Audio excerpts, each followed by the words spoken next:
our last 13 selections have either won or placed. So we're in red hot form. Punters in form for trainers in form at the minute. Now sitting at 95.48 points up. Pod to date, which means from 73 selections this whole year, if you'd had a tenner on all of them, including all the losers, you'd have 954 quid in your pocket. So we'll cover Ascot and Haydock, and then we'll get into the Christmas crackers. I was confident that having, obviously, Gaelic Warrior and Factorfile having that dust up recently in the John Durkin, there's no way that Willie would send them both for another one in England, for God's sake, when there's bigger races as well in Ireland. I'd still be confident on Gaelic Warrior because his first start of the season, he's going to come on from the run, but the Factorfile had already had a run under his belt, so he should have been fitter. Just think that Gaelic Warrior should hopefully be that little bit fitter now as a result of this. Position. Any power at the last flies down. Any power has gone, but in front of the last left. Melody Light by the first time. They're running up towards the finish, and he's mistaken the winning post. He's mistaken the winning post completely. Roger Lockwood and Hoyt Moyer. From Archibald, Hardy is defends his title. From Archibald, he's flattened out in second. Then in front of him, White is beginning to power. He's drifting off the true line. It's far, and this was to become going to win his fourth Betfair Chase, and Cordo Star is still the king. Cordo Star wins. All right, hello, and welcome to another episode of Tailed Off. This is number 36, I think. As a reminder, this is No Holds Barred podcast that dives headfirst into the wonderfully weird world of horse racing. We're back to normal service today. For those that missed it, where have you been? We've had some terrific guests over the last couple of weeks. So Tom Humphreys a couple of weeks ago, ex-jockey and now bloodstock agent. And then we've also had the big dog Ed Chamberlain from ITV Racing, for those who don't know, and sports presenter. So if you've missed those interviews, go and catch them on our YouTube channel or Spotify or Apple. And we're back to normal order, shall we say, looking forward across the Christmas period. Don't forget How we Charlie. doing, boys? Oh, give him a shout out. Clark of the course. Yeah, and Charlie as well. That drops in January. I just thought, but yeah, I also spoke to Charlie Rees. So that's why. Coming soon. Coming soon. Yeah, you boys doing all right? Looking forward to Christmas. Yeah, plenty of racing over the Christmas period. Bring Loads it of on. bets to be had. Bring Yeah, it that's on. what's doing, isn't it? Boxing Day What's going is on? Christmas Day for racing punters. Yeah, Absolutely. yeah, agreed. Can they wait? Yeah, well, we'll cover Trainers in Form. We've had an absolute banging couple of weeks in Trainers in Form, so Elle will take us through that. And we'll look forward to this weekend first. So we'll cover Ascot and Haydock, and then we'll get into the Christmas crackers, shall we say, over the next week or so. So, yeah, stay tuned for that. Let's get on to Trainers in Form, shall we? What a week. Absolute Unbelievable. scenes. What's To be honest, I was looking back, 8 of our last 13 selections have either won or placed. So we're in red hot form. Punters in form for trainers in form at the minute. But this week, especially Monday, my only slight regret is that I didn't put up the double. I just wasn't thinking, because that would have been insane. For those of you, and there were plenty of you that followed us in on Monday, 2 selections up. It's a rare 2 selection day, and for them both to deliver 11-1 and 9-1 was just amazing. And you could call them the winner plenty far out as well. They won nicely. So those were great results. And then we had another place the day after on Tuesday as well at Wincanton. So we've smashed all records at the minute. We're just continually on an upward trajectory in the P&L. And we're now sitting at 95.48 points up. Pod to date, which means from 73 selections this whole year, if you'd had a tenner on all of them, including all the losers, you'd have 954 quid in your pockets. Can't say fairer than that, lads, can you? Christmas paid for, wouldn't it? Yeah, exactly. Job done. Well, that's Thank you very business much. I'm interested in. Sold. Yeah, that is pretty impressive, isn't it? I mean, like, it's not just about trainers in form. It's about your ability to pick the right trainers in form. But it's quite impressive. So well done. What did you do to celebrate your double? Draw out. Paid a deposit on a wedding venue, which I think is a good use for it. Yes. It's better than pissing out the wall. Yeah, I got vaporised immediately then. Yeah. It was in and then Touch straight the back out again. Yeah, celebrated for all of 10 seconons and it's gone out again. Yeah, I love it. Oh, well, Great mate. Well, yeah, news. keep them Great coming. news. And we had some nice comments, didn't we, from some of our Yeah. listeners. So There's a few loyal followers who have stuck with the highs and lows of this. And as we've proven at 95 points up now, I think you have to stick with the long term. And a few of the boys, George in particular, Mark Pocock, they've stuck with us through the ups and downs and reaping the rewards they were. trusted the process. Yeah, Well done for trusting the exactly. What we always process. say. If you I smash think I a mentioned grand this. off a double, you're laughing, aren't you? Can't Yeah, get better than exactly. that. Job I think I done. mentioned this last week as well, but go back and watch the first ever episode that we did. You know you're onto a winner if that's the first one that you did. Yeah. So it's almost coming up to the anniversary that birthed the Trains and Form model. Was New Year's Day when Duncan and I were at Cheltenham, and that's what we talked about in the very first episode of that. That also paid £1,000 for a little double. We've got to do a bit of an anniversary episode on that then, and just go a bit of a reminder and proof of the giveaway. Yeah, not charging for it next year. Yeah, exactly. Yeah, get it free while you can. Yeah, bloody love it. All right, good. Well done, Elle. Keep them coming. That's what we like to see. I mean, I'm gutted I missed out on that one. I just wasn't quick enough. But maybe the next one. Right, finger first, mate. Yeah, I know, literally. Let's get on to Ascot and Haydock, shall we? So we've got 2 big races. Ascot's a premier race day, I think, this week. And then we've got, obviously, a few grade 1s, handicap races coming up as well. So obviously, Elle, you're not interested in the first one, but let's start with the 115, shall we? Which is the Howden Handicap Chase. Before you dive into the selections, do we want a little weather watch update from our resident? Oh, yeah, go on, Duncan. I mean, it's been a shit show today, isn't it? I haven't actually looked at. I think the only thing I looked at was at Chepstow over Christmas, and just to kind of see what the weather might look like. And I think it's been crap for a couple of days for them, but looks dry next week. But I mean, if it's anything like it was, I don't know what it's like with you boys, but it's been hammering it down here all day. I think fucking raining sideways is a good summary of the going. Yeah, It's been a bit of a bath time outside. I imagine. Well. It's got to be at least soft ground going into Ascot, if not getting onto borderline heavy potentially with the amount of rain that they've had. It's going to be an interesting. You need horses that are going to be staying in absolute shit ground and are going to be wading through it by the end of it. Swindley Bottom is going to be an interesting one. So I look forward to seeing how horses wade into that one. So that's as much of weather watch you're getting from me. That's fair. We'll kick us off then. Let's do the handicap chase.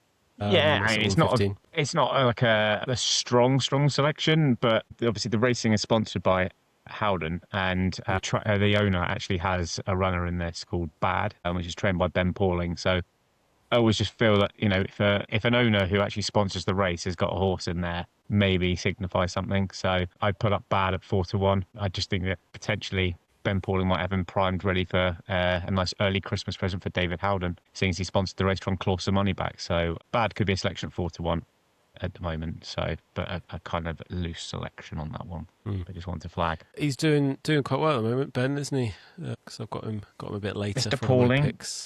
I swear to God, he always seems to be in form. But I mean, he's the horse can be very hit and miss. I know Elle wasn't overly keen on the horse. I think for me it was just more about the fact that the owner sponsors the racing for the racing at Ascot, and he's only got one horse there, so it could be absolutely shit. All right, sometimes maybe good, sometimes maybe shit. Is probably good. Well, let's get on to the 225 then. So Elle, you got a few picks for this one. So this is the Howden Long Walk Hurdle. So this is 3.5 miles.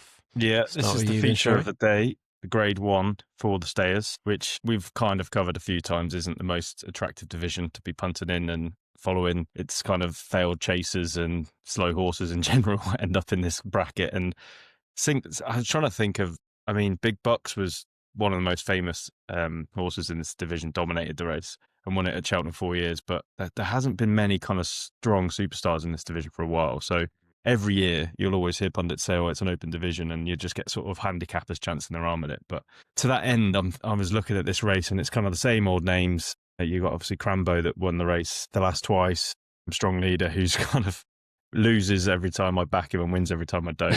It's like one of the most frustrating horses in training. And then you've got a couple of both JP owned horses that are trying to make that step up. As I say, there's a bit of an open space in the top rank for these top stayers, and Impostoire has progressed quite nicely. I did actually flag him on our anti-post preview as one that could get into the stayers picture. I can't remember the price he was that I put him up at, but 12-1 now. Yeah.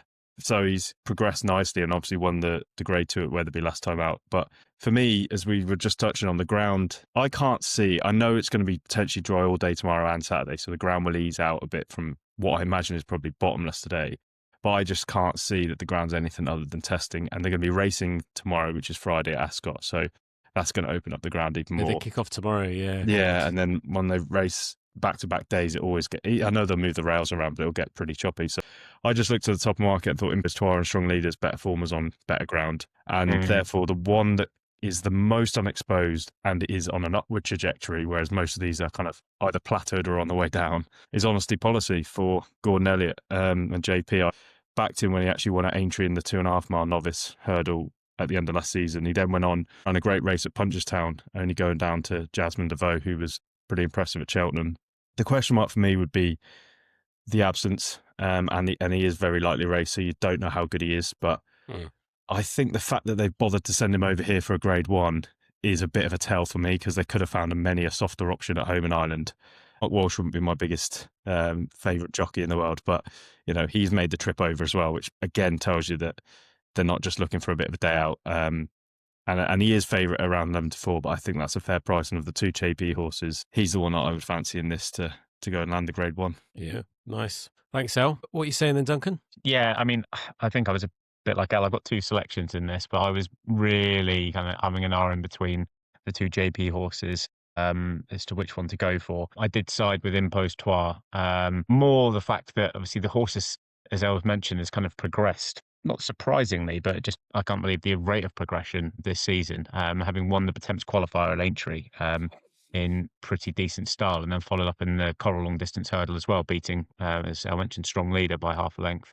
And he looked to be pulling away as they kind of came towards the line there. So he kind of made a blunder at the last, going over the last, which really kind of set him back a bit, but then he picked up well on the run-in to kind of take the win there. So I would probably side with him more so from a fitness standpoint. I think, as El mentioned, the ground could potentially be an issue. He's unraced on heavy ground. Whether or not he gets to heavy ground, we don't know.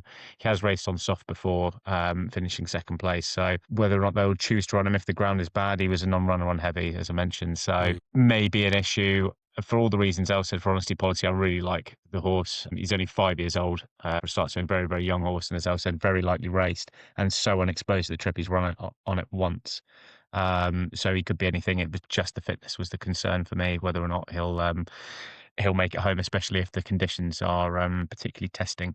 Impostoire was the main one I had. And then the other one, which is not really rogue as such. I mean, probably a win-only bet is Crambo. As Al mentioned, he's won the race last twice. And if you looked at his current form, you'd be like, what the hell are you backing that for? But he's had one run this season so far, and it was at Ascot, and he finished stone dead last by some ridiculously large margin. I think it was about 20, 30 odd lengths, if not even more. But if you look back past that and actually look at his Ascot form overall, he's won all 3 times he's been to Ascot, outside of the latest run, which was over too short a distance for him. So he obviously likes Ascot. So I'm kind of willing to give him a shot at 9-1, but as a win only, and kind of take it from there, really. So I'd say Crambo and Impostoire would be the two I'd go for. Yeah, okay. But also interestingly, you mentioned with Honesty Policy, I'm sure Gordon Elliott had 2 in the race. Was it De Capo? Is that another one that was in there, or is that in another race? De Capo, yeah. Yeah, and the fact he's taken that horse out and is only running Honesty Policy was quite interesting. Okay. Same owners and things, but he's not There's a sending signal there that yeah.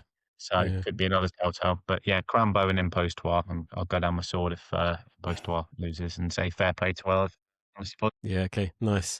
It's saying good to soft now, but I guess that they'll update that near the time, will they? Yeah, no bollocks. Get Charlie over there, mate. He'll fucking get his stick and all that in the ground. He'll know. Yeah. Get Charlie on. Good old Charlie. I've got another one for that race, Matthew. Go on then. You will let me? Go on then, Elliot.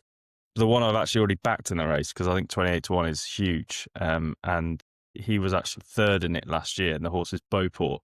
So if it does turn into an absolute quagmire and a bottomless test of stamina, what horse you want for a race like that is definitely Beauport. I mean, he won the Midlands National over 4 miles 2 at Utoxter in bottomless ground only last year.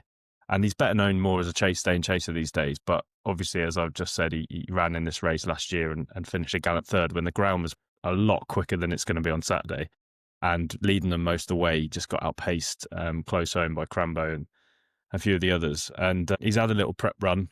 And I'm sure that they're probably looking to go back over fences at some point. He ran in the Grand National this year, for example. But he just loves a dour test of stamina and tough ground and a strong trip. I can just see a few of these crying off, and I just feel like he's one that you could put your money on to still be there towards the end. And that 28-1 is with Bet365, and they're paying 4 places. So I think that's very fair for an each way bet. Yeah, okay. It's a bit of an outsider based on the conditions, really. And okay. Yeah. Would the mark concern you well with I suppose it doesn't matter, but I'm just... No.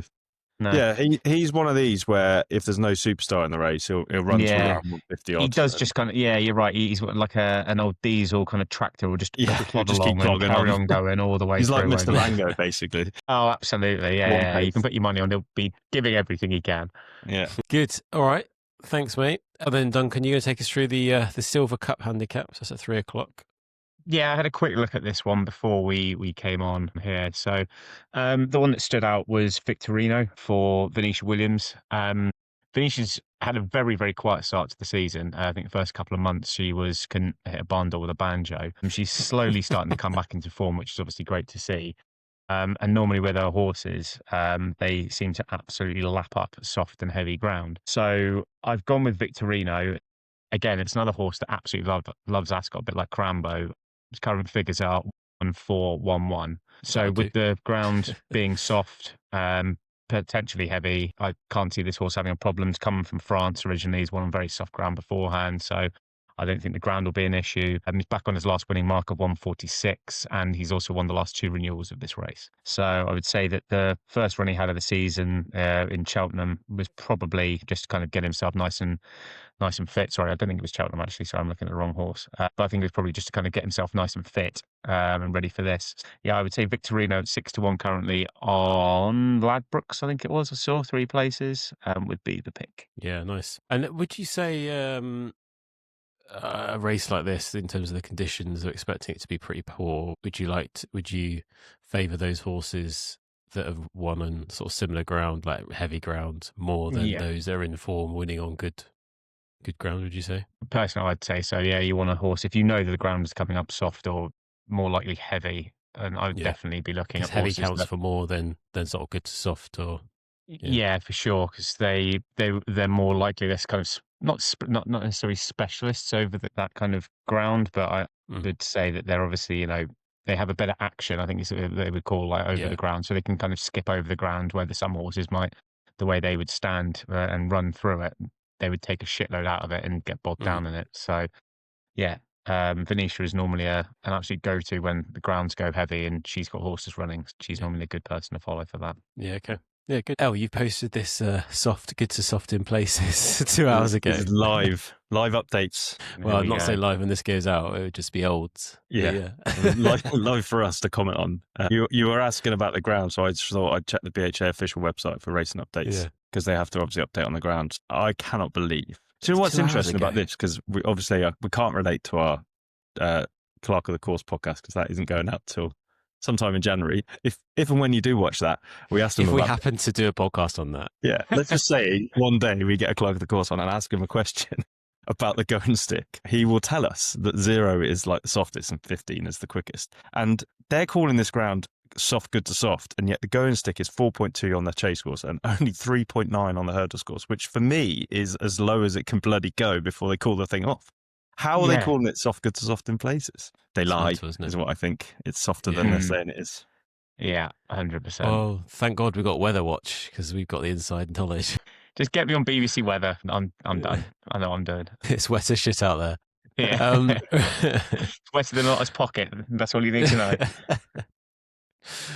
know. All right, good. Well, let's finish Ascot then on the 3:35. Got the Rotary Club Festive Handicap Hurdle. Yeah, forgive What's me. festive about it? They all dress up as Rudolph. Yeah, imagine.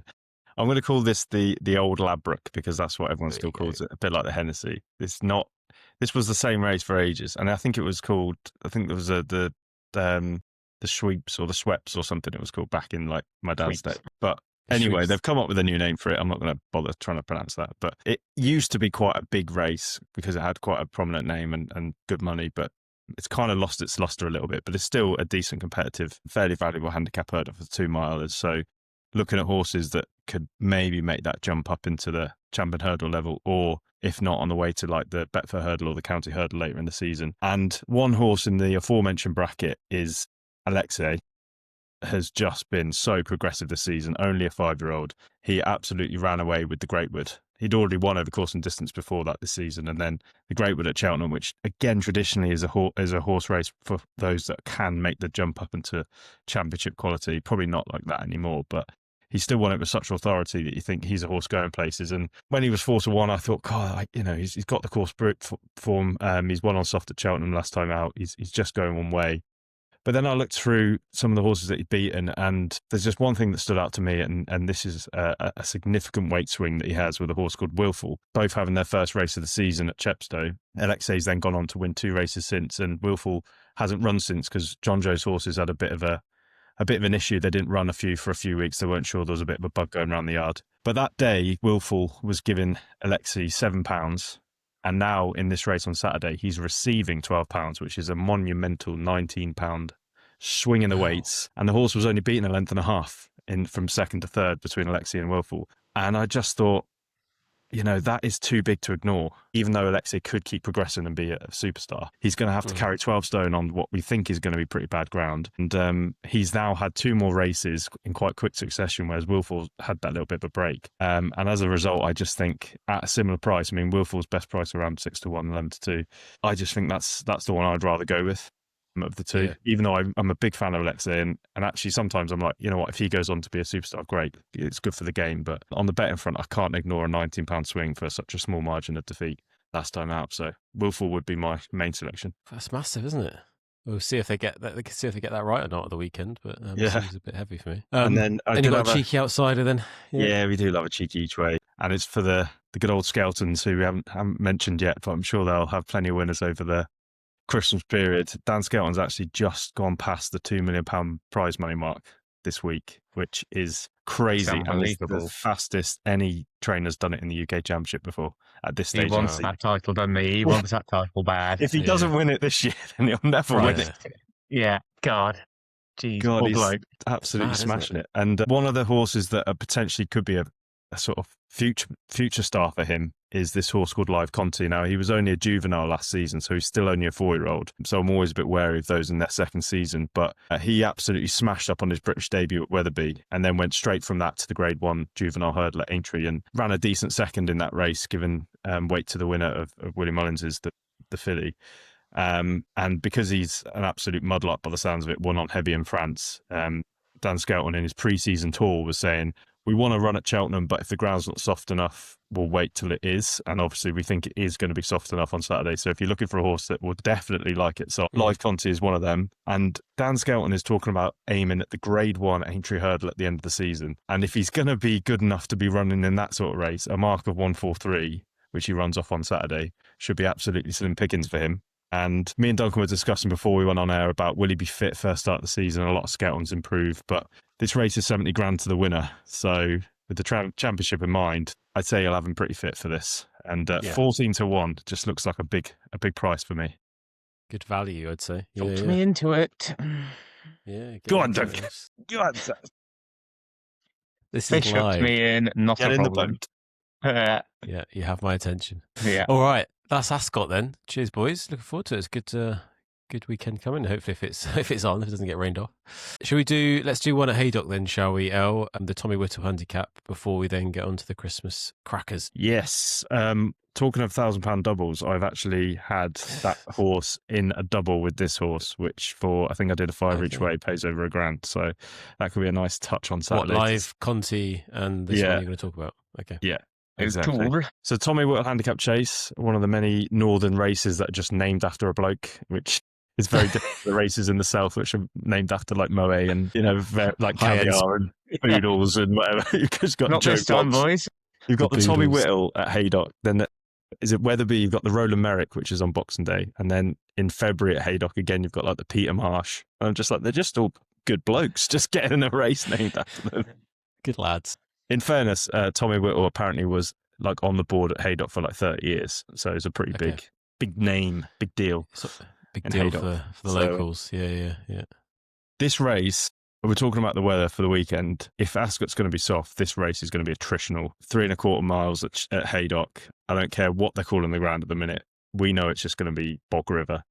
And sometimes as a punter, actually, I quite like that because it narrows it down so much. And you'll have a lot of horses that are like sexier profiles in terms of they might be winning better races and better courses, but you don't want those sorts of horses in this sort of race. You want an absolute warrior. You need a Spartan, not someone that's just going to show up for a kind of a circuit and then fade away. So I think I found one for this, and he's only ever had 9 career starts, which is incredibly light the race for a 9-year-old. But for me, that shows that he's actually still very progressive and could be a lot better than he's shown so far. And this is an Irish raider called O'Toole in the double green silks. He's currently 11-1, 4 places. Yeah, I just think he's quite unexposed. He won at Newcastle at the start of 2023, so we are going back a couple of years.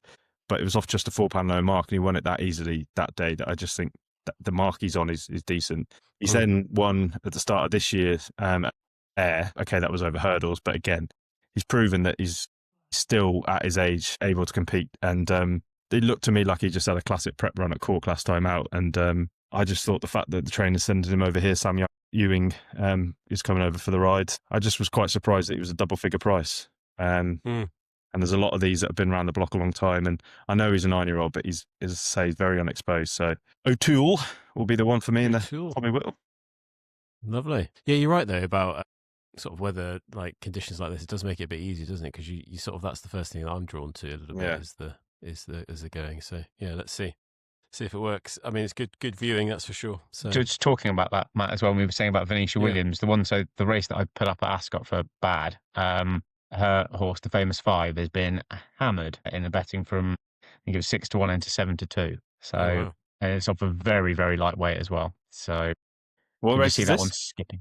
The 150 at Ascot on Saturday. So I can see that one skipping through the mud. Yeah, her horses love it wet, don't they? They love the slop. They love the slop. Give them the slop.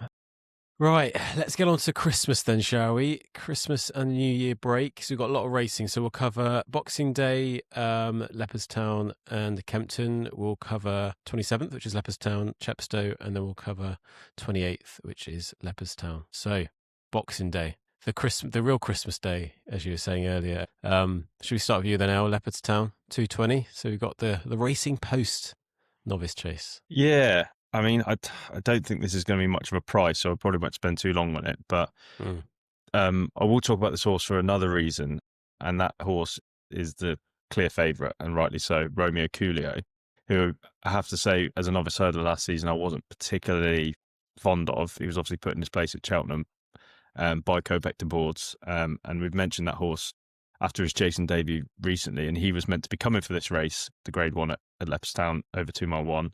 But has been met with a little setback. And Gordon Elliott was therefore thinking, do I have to step my horse up in trip to try and avoid the clash, look for another race for him? But now that his main danger is out of the way, it's going to be an absolute penalty kick for Romeo Coolio. But I've just been watching a lot of these novices. Obviously, we've had Lulambra win at Sandown recently.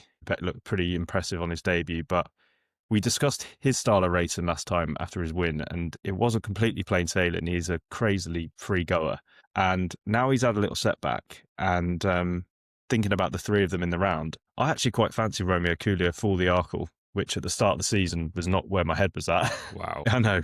I was a big Kopeck de Boards. You got some kahunas. I thought he would hack up in the Arkle, but clip this up, Matt. Clip this up. Got a little sneaky feeling that something's going to go wrong if he even makes the race. And I just think if you kind of like what I'm saying, and Romeo Coolio has proven he's much better over fences, then take the 4-1 now for the Arkle, because even if he just turns up and gets round in comfortable fashion, they'll clip him to 3-1 or something stupid.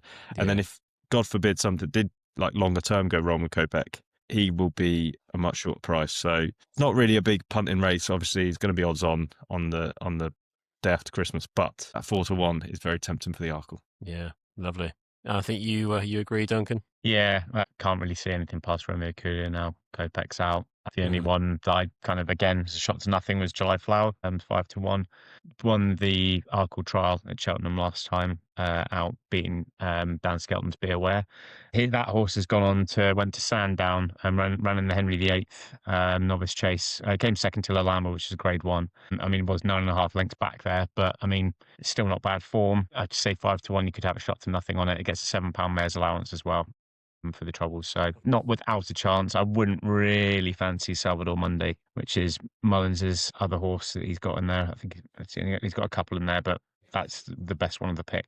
I wouldn't really fancy Salvador Monday. So I think July Flowers is a safer shout. Good. All right. Thanks, boys. Right, let's get on to Kempton then. It's still on Boxing Day, 2:30. God, you have to get straight over there. 10 minutes between races, straight in. Oh, we're Mate, screen shit. We should post the actual full rundown of every race on Boxing Day because there's like a race every 2 minutes. It's like dog racing. Yeah. Same. Yeah.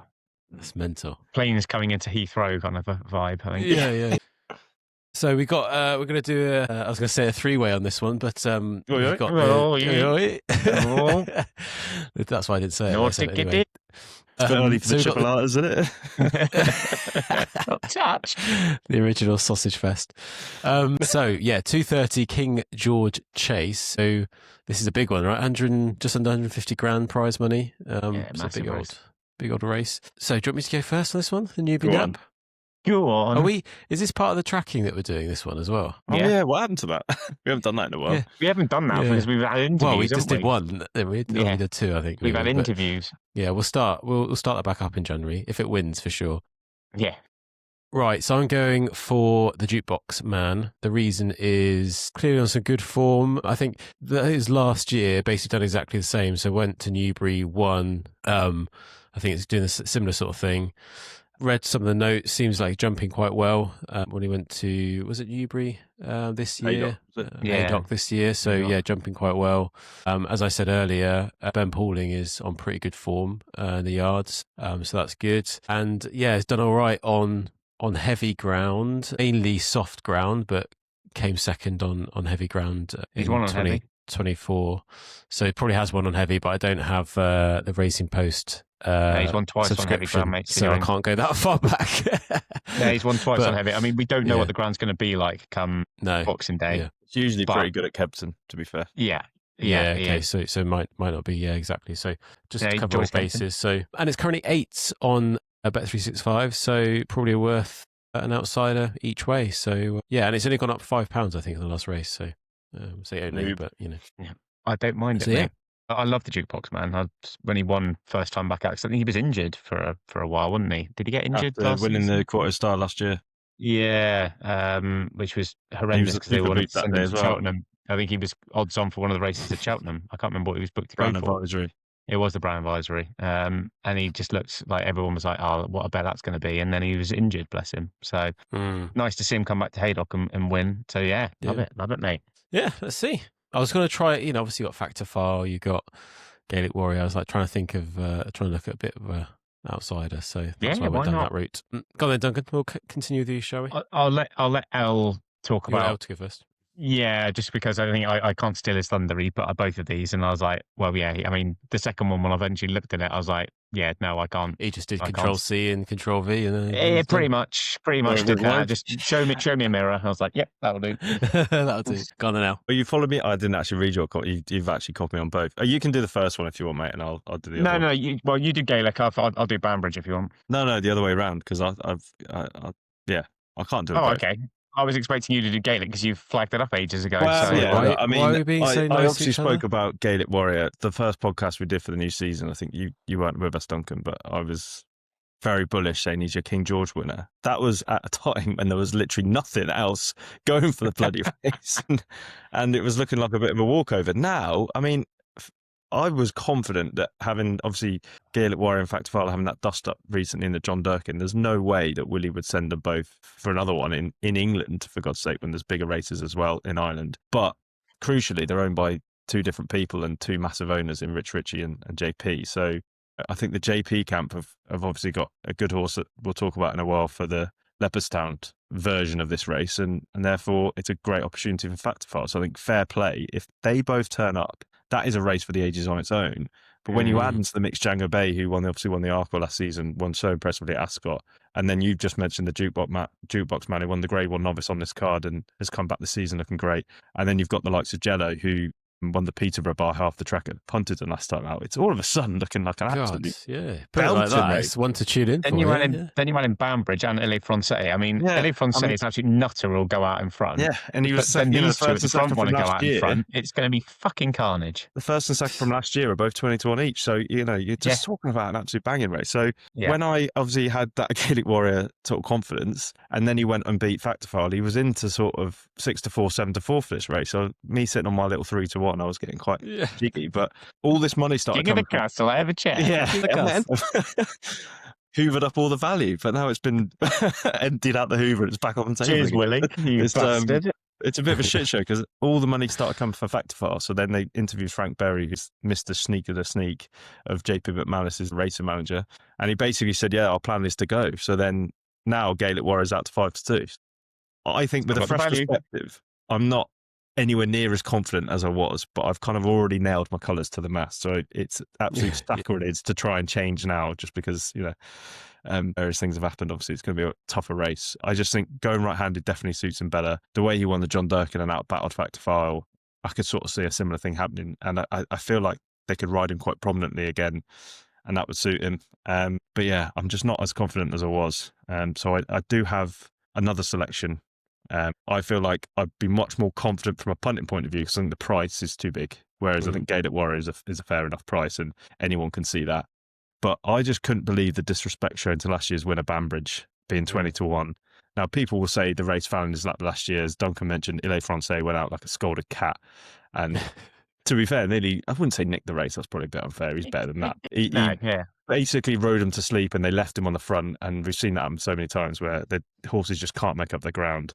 But one that was stalking all the way through and then eventually got him towards the line was Banbridge. And I looked back through his preparation last year and he'd actually had 2 runs before the King George. His second run was unseating in the last fence at the Hilliway Chase at Cork, where he looked like he was about to lay it down to, who was it, an Ergamine of Willie Muns's before unshipping. And he was clearly staying on that time. This time round, they obviously know they've got a King George type horse. So I feel like they've prepared him for the race much more directly, whereas I'm not saying it was an afterthought last year, but I don't think that was kind of always the plan because he hadn't proven himself as a stayer. He'd been 2.5 miles previously. And therefore, he's had a much later kind of reintroduction this year. He actually had his first race in the Hilliway. And he was travelling there nicely for a while before I just think the old getting blown up expression in horse racing means he's unfit. And he then tailed off, which means that everyone's kind of reacted at thinking he's beaten 28. He's not going to be the same horse. He's out to 20-1. But if you look at the previous season, on his first start before going to Cork, he was also beaten around 28, 29 lengths and then improved a chunk to nearly win that Grade 2 on his second starts. Just taking that kind of same improvement from his first run to his second this year, and he's proven he can do it at the course and distance. He would have been trained for this. I just think 21's too big. So it's a much hotter race than last year, I will say that. But yeah, I can see Banbridge hit the frame, and that's a nice each way bet. Well, nice each way bet, yeah, for sure. You probably get 4 places, won't you? So yeah. But I do like your one, Matt. I have to say, he's a favourite of mine. I think Duncan's as well. Yeah, it would be good to see him. Harry Redknapp owns him as well, so you can imagine. There we go. Absolute lad. There we go. Good lad. I would say with the whole Gaelic Warrior and Factorfile thing, I wonder, because obviously I know Mullins trains them both, but I just wonder if JP and cause I think JP and Rich Ritchie are like fairly good mates and stuff because they've owned horses and that together. I just wonder if like they've been fucking having a bit of a, JP's nose is out of joint because Gaelic Warrior beat him first start of the season. So he's like, right, fuck you. I'm going to come back and try and beat you in this now just for the sake of it because I can. But I'd still be confident on Gaelic Warrior because his first start of the season, he's going to come on from the run where the Factorfile had already had a run under his belt. So he should have been fitter. Just think that Gaelic Warrior should hopefully be that little bit fitter now as a result of this. And he still managed to hold off Factorfile. So I don't think that's what swung it for me. I'd definitely I'd be quite confident with Gaelic still. I love it. Django Bale comes swinging down the outside and catch them both. We'll be like, what the fuck's going on here? Yeah. Not again. No, Not God, again, don't. Can't happen, can it? It can. Right. Let's move over then to Leopardstown, shall we? So day after Boxing Day, 27th. We'll start with you then, Duncan, shall we? So this is the Paddy's Rewards Club. So this is the 112, is that right? Yeah, 112, Rogue Times. I guess they're trying to fit in like 400 races that are going on. So. Yeah, it hopefully won't be as bad on the 27th as the 26th. But I mean, I kind of nailed my I flagged him a master with this one with Marshborough. I flagged him for the champion chase at Cheltenham at Sevens. And then on his first start of the season, he was duly beaten by Founder 50 in the Hilly Way, which was painful, to say the least. I mean, his jumping was not particularly great, and he definitely needs to sort that out. But it wasn't without hope, I would say. He's 2-1 for the Paddy Rewards Club. I mean, it was. We're going down with his belly wasn't rubbing on the ground. That's the thing, right? I feel like I've already said for the champion chase he's overpriced. I can't not back him for this. I just feel like I've got to go down. I'm going to go down with the ship. I'll be like the Titanic captain. I'll go down with my ship and let it sink. If it goes down, then fine, fuck it.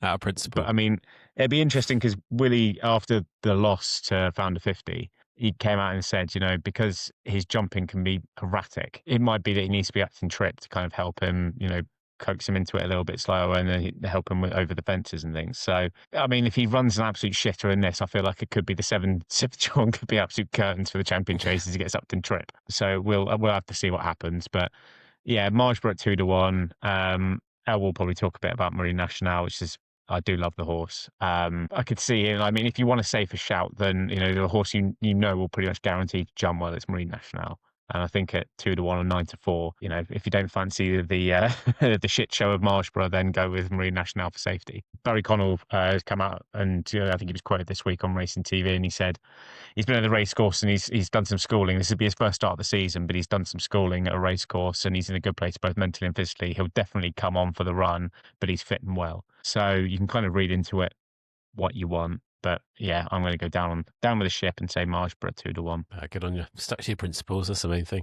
Where's that gif of the old boy on the Titanic when the glass just smashes in and he just gets absolutely coated? That's going to be me, isn't it? Yeah. So you're not going with Marshborough. You're going with Marine Nationale. Come join me on the lifeboats, mate. There's nothing like throwing good money after bad, is the Duncan? Yeah, exactly.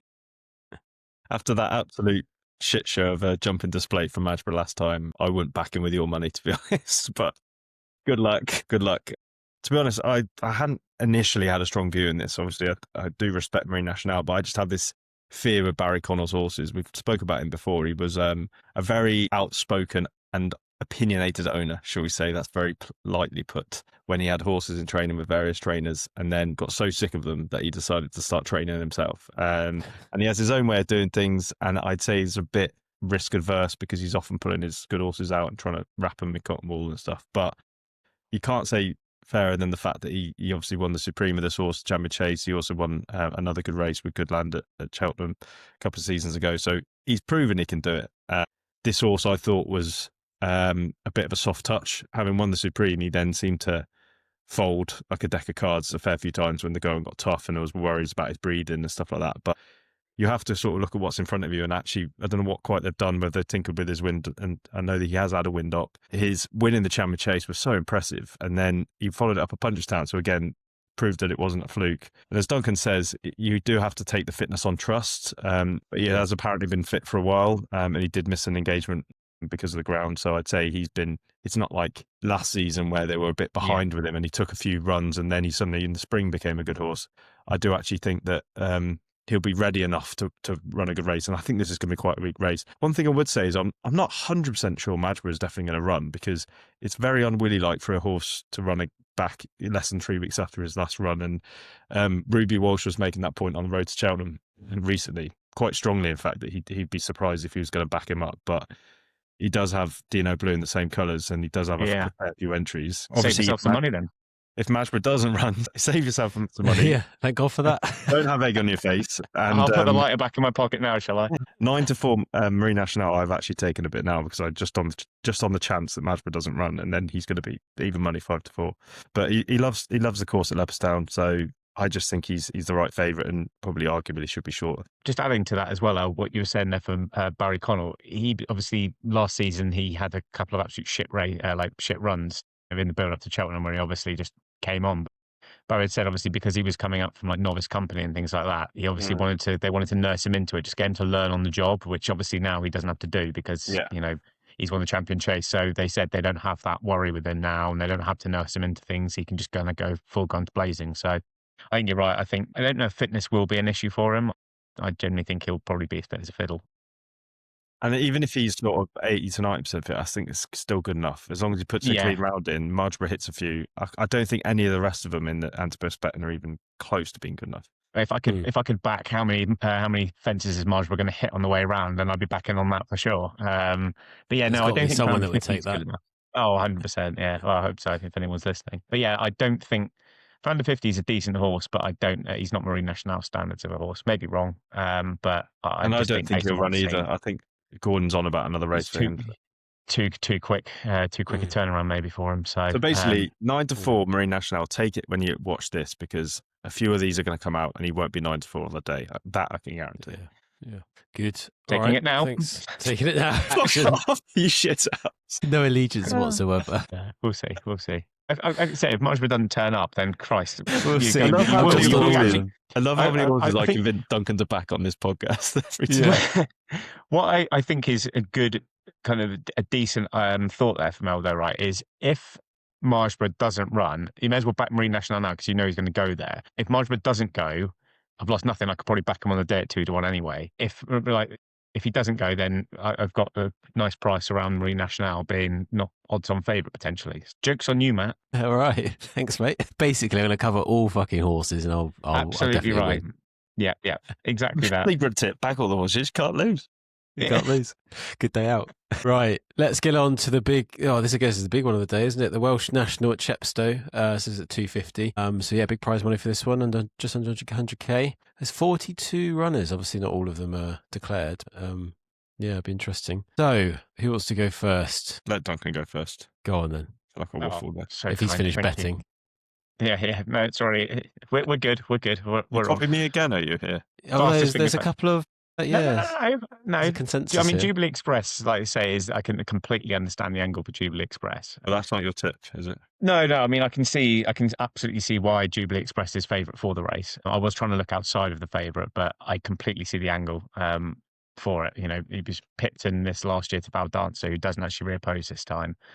First start was back at the trial for this at Chepstow, and he won nicely, being collector's item for John Joe into second place. And the pair of them pulled 32 lengths clear of third place. You know, he was clearly raring to go for it. It's also interesting that 2 out of the last 3 winners of the trials have then gone on to win the actual Welsh National. So it could be a tip in itself there. So I'd say 6-1 is, you know, he's definitely a worthy favourite, and it's still a fair each way on it as well, if you wanted to go down that route. I tried to look outside of that, and I've actually gone with the second place horse from the trials day as the first pick, which is collector's item at 16-1. Like I say, he only went down by, I think it was maybe a length, half a length, or something like that to the horse. So what are you laughing about, Elf? Are you smirking away there? Well, I just saw that horse's aptly name. It's like seeing one of your winning betting slips.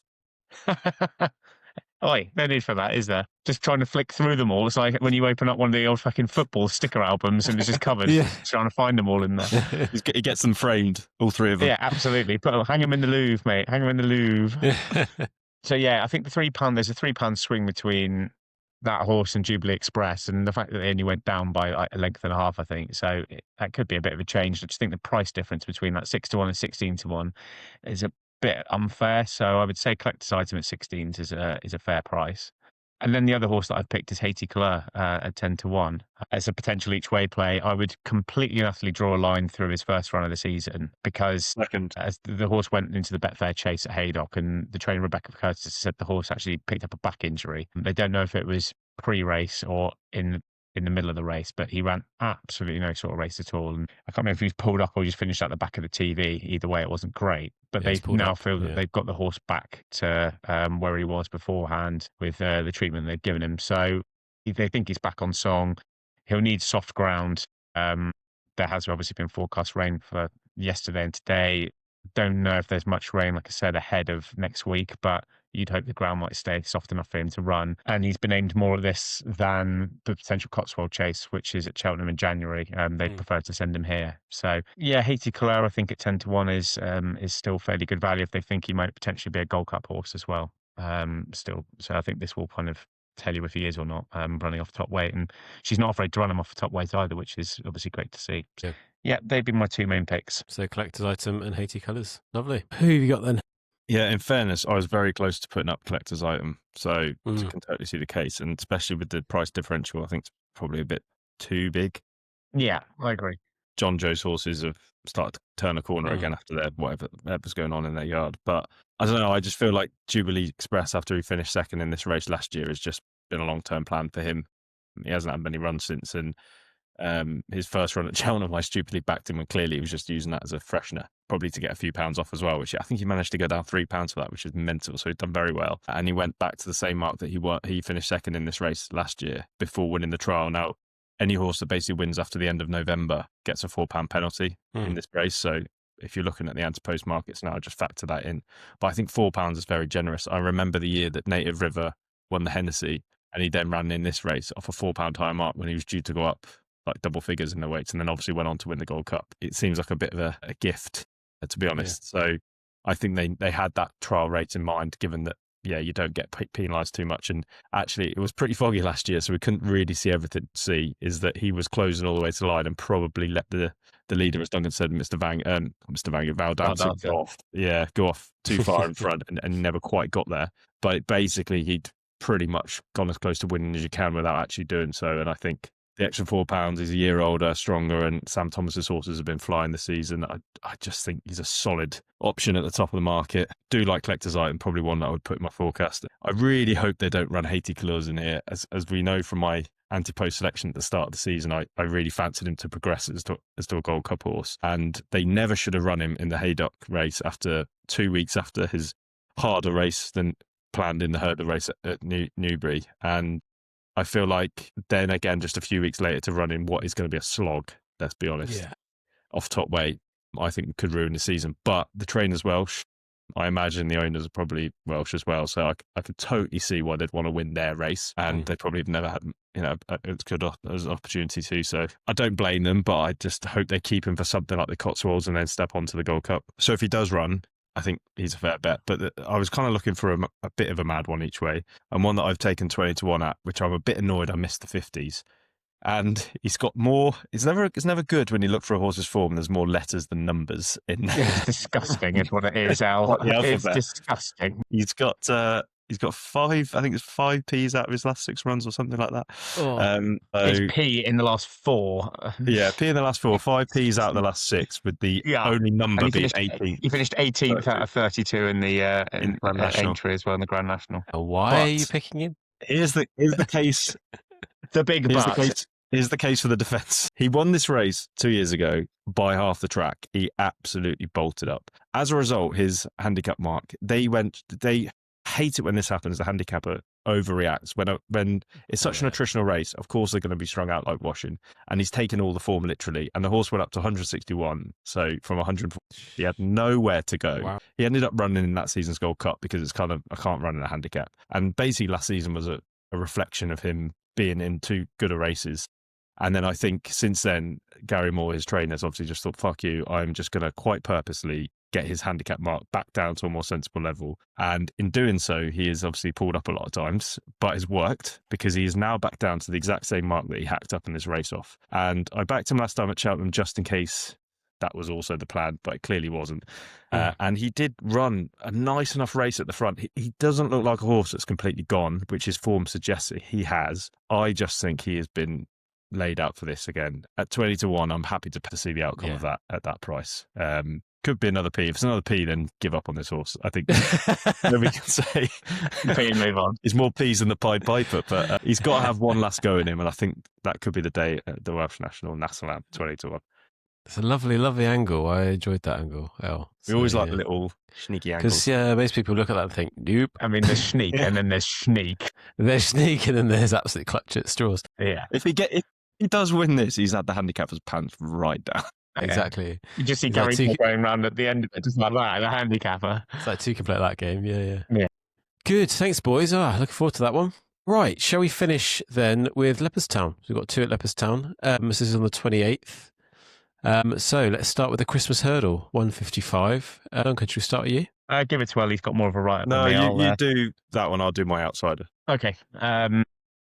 So looked at this for a while, and I think like Elle, I was so close. I thought when I looked at the whatchamacallit, the prices for the horses for this. I thought Ballyburn, one of them, it came up, it was like 5-4. And I thought, well, he's odds against. I was like, this isn't bad. Tried to find it on William Hill, couldn't find it anywhere. Like, couldn't even find the race on William Hill. And as it turns out, he's odds on.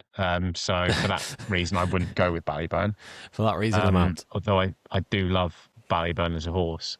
I mean, he was very, very unlucky when him and Tearpoo met on their seasonal reappearance in the Hat and Grace at Fairy House. And I was watching an interview with Gordon Elliott, who trains Tearpoo, and there was kind of question marks he thought over Ballyburn being a 3-miler, solid 3-miler. Now, I think he is, personally. I think he is. Like, I thought he proved it in the Hat and Grace. It's only over 2.5 miles, but he literally was sprinting by the end of it. You know, he was just kind of getting up to top gear. And, you know, Gordon Elliott said that Tearpoo in this was, you know, that's the shortest distance you send them over. I mean, Ballyburn was just closing, was very unlucky not to win the race on seasonal reappearance. But when you look at the prices, if these two reoppose each other, I'd have to back Tearpoo. I think El was mentioned in his kind of write-up that last season Tearpoo missed Christmas altogether and kind of just went straight to Cheltenham. Whether this year they're changing the way it's gone for Tearpoo, and Gordon Elliott has pretty much confirmed that Tearpoo probably will go for this race, the Christmas hurdle.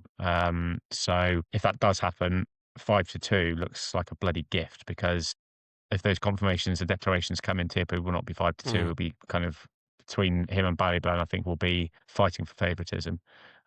So, you know, I think I'd probably take the 5-2. When you look at the prices, it's one of those, like, they were so neck and neck in the race last time. And Gordon Elliott said, like, the Tearpoo's 3-mile horse all day long. So it would just pick up the closer the further they go. And he's just got that change of gear when it comes to the 3 miles. So he's an out-and-out stayer. Potential question marks over Ballyburn. I don't agree with those. I think he is a strong 3-miler. And you look at his breeding and things like that, it's all there. But it all comes down to me for the price. You could either back odds on Ballyburn or take on 5-2 for Tearpoo, and I'd take the 5-2 all day. Yeah, we've backed Tearpoo a few times, haven't we, on this pod? So yeah, fingers crossed. Thanks, mate. Yeah. Go on then, El. So obviously you concur with Tearpoo, but you got a nice little outside. Yeah, well. Some live updates on the betting front. I've just flicked on Ozchecker, and obviously a lot of other people have heard Gordon Elliott's comments because he's been cut across the board. He's into as short as 6-4 in some places, 7-4 generally. Best price now is, I'm ignoring Betway because who realistically ever bets with them? Who the fuck Betway? 2-1 William Hill is the best price, but even Bet365 have clipped into 15-8. So we got the 5-2 last night. Thank you, Duncan, for encouraging me. You are welcome. Welcome. But yeah, it's a bit difficult to know if this one's definitely going, but given the trainer and the time of year, it kind of makes sense that it would. So I just sort of thought outside of the top kind of two in the market, which are quite obvious, I'll put up one each way. And actually, I've just seen he's 20-1, so I'll increase that price. So Mystical Power is my outside sneak for this. I've actually backed him because we love an anti-post bet. Backed him at 33-1 for the Stairs Hurdle, because if you look at his breeding, obviously Mystical Power kind of gives it away that is a son of Annie Power, the great race mare, and by Galileo, it's absolute screaming stamina. It was a decent novice hurdler, and he was placed in the Supreme, and then went and won the Grade 1s at Aintree and Pushtown. And as a result, last season they tried to make him a 2-miler, as most Supreme horses seem to do their second season.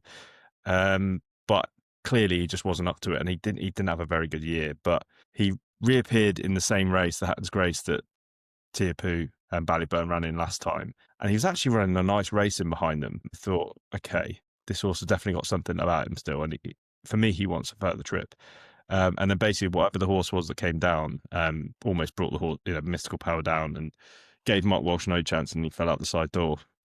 So therefore, I think he's been completely ignored. And I feel like this race will probably cut up as well. And I don't see where else he's going to go. And I just think 20-1 each way now is a nice little price. And if he does go well, 33-1 for the big one in March could look very big. Here we go. Love an anti-post. I'm not having that at all. I will love it. I will love it. They love it. We'll clip this up. Don't worry. Yes. Yeah. No, I'm not having that. Not having that. No. Basically, it's not favourite. Duncan's not having it. Exactly. Yeah, exactly. If it's not all the favourites. Get out of my face. Don't want to know. Racing knowledge. Right, let's finish it on the Savills Chase. Get that on the t-shirt. We should definitely get that as t-shirts. Held off merch. Yeah, maybe exactly. Just call this podcast like Mr. Lax Racing Knowledge. Yeah. Right, let's finish on the Savills Chase then. El, what have you got to finish on? We'll keep this short and sweet. This is your 5 cherries Christmas cracker nap of the whole 2 weeks over Christmas. This is the one. It's the old stalwart, absolute legend, former champion of the Gold Cup, Galopin Deschamps. And the reason why is that I just cannot believe that he's 2-1. I can understand a little bit that people think he's kind of gone because he went down on his sword in the Gold Cup, didn't he? It was a sad sight to see. I think the whole course was off. Galopin Deschamps' first Gold Cup I've been at in ages. And bloody, I know the way you're thinking, who'd been campaigned sneakily all season as if he was going for a handicap, didn't need to worry about his mark or anything, goes and soars past him. And as a result, seems like the punting world has decided that now Galopin's gone and he's handed the baton over to, I know the way you're thinking. If you look at his campaign last season, he was gradually brought along to peak at Cheltenham, and that's a good way of campaigning the Gold Cup horse because it takes so much out of them. But as a result, as he proved in his last run in the John Durkin, I feel like the same thing's going to happen. Now, they know they've got a Grade 1 horse. I wouldn't be surprised if he does run better than he did in the race last season, but a horse that absolutely loves Leopardstown. He's won there 7 times, including this race a couple of times, looking for a hat-trick. Galopin Deschamps, and he's obviously at the sort of latter stages of career. I just think he'll be tuned up more as this is his Gold Cup than wait until March. And I just think the horse proved at Punchestown that he's not gone at the game. Yeah. And I just think 2-1 could look like an absolute gift when he kicks clear by about 10 lengths in the Savills Chase. He's the one for me. Yeah. 5 cherries. Ding, ding, 5 ding, cherries. Get them on. Pisses me off about that race card, though, the Savills Chase. They got Factorfile and Gaelic Warrior both in there still, 8-1 and 12-1, when they know they're not going there. Yeah. I think that is absolutely shit from fucking bookmakers. Like, how can you put up horses you know aren't going there because some poor bastard is going to go and back them randomly? Well, this is the thing. I mean, I can't understand. Fast or slow could still go to the King George. I don't think he's good enough anyway. He's not a strong stayer. Factorfile Gaelic Warrior, Greg Dorland's already come out of the race. God knows why he was even entered. Jerry Colom's going to, if he does run, be having his first run back of the season. And then you're talking about kind of Grand National horses that are just there for a day out, literally. Yeah, taking the piss. Yeah, it's almost going to be a 2-horse race. And I just think Galopin Deschamps is not going to be 2-1 on the day. Mm-hmm. Take it now. Thank us later. If you watch this pod, you'll be fine, basically. That's the summary. Stand back mine and you'll be fine. Yeah, don't back. Yeah, exactly. Awesome. Cheers, boys. Looking forward to the Christmas period then. Lots of racing to look forward to. So, we'll do a bit of a recap, shall we, when we come back in the new year. Yeah. That's a wrap, I think. Thank you, everyone, for tuning in. I hope you like the podcasts. Give us a subscribe so you don't miss an episode. And follow us on social media. Drop us your questions in the comments. And as a reminder, we're on YouTube, Spotify, and Apple. And obviously across all the socials. Until next time, Merry Christmas, Happy New Year, and try not to be tailed off. Cheers, boys. Cheers, guys. Position. Any power at the last flies down. Any power of Scotland in front of the last length. Melody Light the first time. They're running up towards the finish, and he's mistaken the winning post. He's